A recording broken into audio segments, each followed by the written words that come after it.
ولا امير، خد عملت ايه عند السمسار؟ بالنيابه عن كل واحد بيدور على مطرح، يلهوتي جت الحزينه تفرح ما لقيتلهاش مطرح.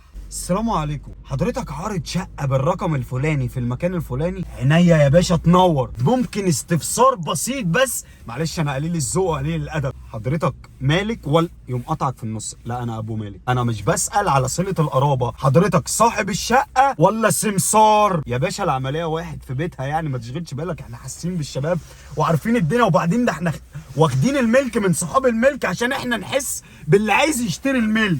فاهم الشغله؟ طب يا باشا مكانك فين؟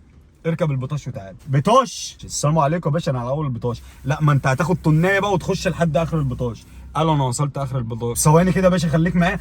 بكام المعسل والميزو؟ خد يا ابني الله يسهل. طب بص يا باشا، ما انا واقف لك عند الدوران يا باشا. انا عند الدوران.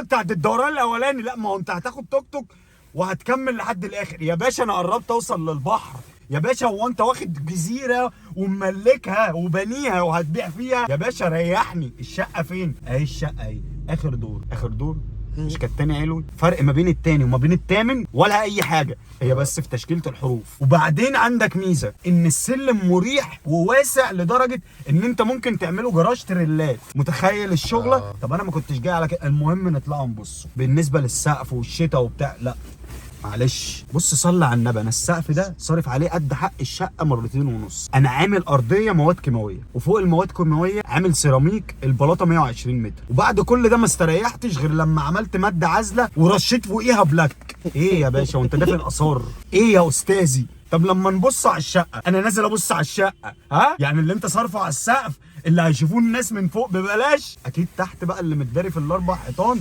مسنجفها، تنزل تلاقي الدنيا متدرمغه بس ماشي تتلم. طب بص انا هستشير واحد صاحبي. تلقى له ايه يا فلان؟ ايه الدنيا؟ عطرت في واحد فلان الفلاني وصاحبه الشقه كانت قاعده والسمسار والدنيا. قال لي بس ابن حلال تعالى، انا معايا واحد صاحبي بيخش اللي ياخد البيت من بابه يعرف يقول لك ايه ده هيتكلف قد ايه توضيب. طلع معايا الراجل الكويس. انت كنت هترمي نفسك في تهلكه يا ابني. ده الحديد بتاع السقوفه خلاص عدى عليه الزمن وفات، جاله هشاشه عظام. يا حاجه هو انت كنت بتدهن الحيطان ببيبسي؟ الحديد بتاع السقوفه تعمله كده يتكسر. طب يا حاجه الرقم اللي انت طالباه ده مش شايفه ان هو ياما قوي مفيش تفاوض؟ انا كاتبه للجديه، يعني انا ما عنديش وقت اضيعه معاك. قبل منك جه يحل في 500 جنيه ما رضيتش، لان دي انا لو وضبتها هطلب فوق الرقم اللي انا طلبته مرتين. اسف حقك عليا، هروح ادور. تيجي تقعد على القهوه تطلب مشروبه 40 السلام عليكم ورحمه الله، يجي لك منهم 20 وعليكم السلام ورحمه الله وبركاته، 19 منهم سماسره واحد مالك. انت بتدور على ابره في كوم قش عشان تبقى مواجهه مباشره بقى. انت اتجوزت بقى، حس بيا بقى.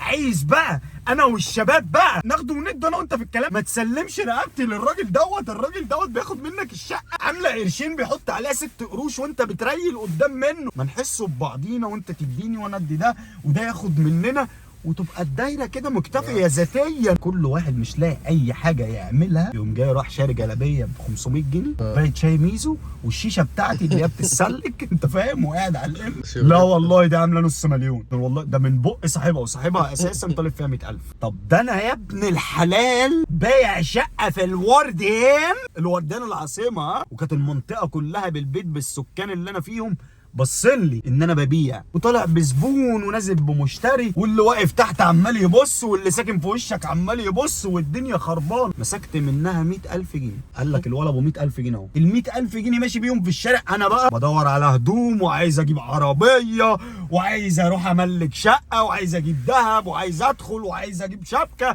وعايز ما انا 100,000 جنيه بقى بالنسبه لي رقم. ده احنا ال 500 جنيه بنفكهم خمسات ونحطهم في استك عشان يبقوا في جيبنا، يبقوا رقم. هبت معايا 100,000 جنيه. هبت معايا اسال على اسعار الايفونات. السلام عليكم، ايفون 15 برو ماكس بكام؟ قالت لي ب 115,000 جنيه يا دوب. يعني انا بعت المطرح بتاعي بتمن 15 برو ماكس. طب انا كان في غشاوه على عيني وحاسس ان ال 100,000 جنيه دول رقم كبير قوي. معلش يا استاذ انا اسف، انا كنت بتطقص بس بحسب الدنيا على اسعار زمان.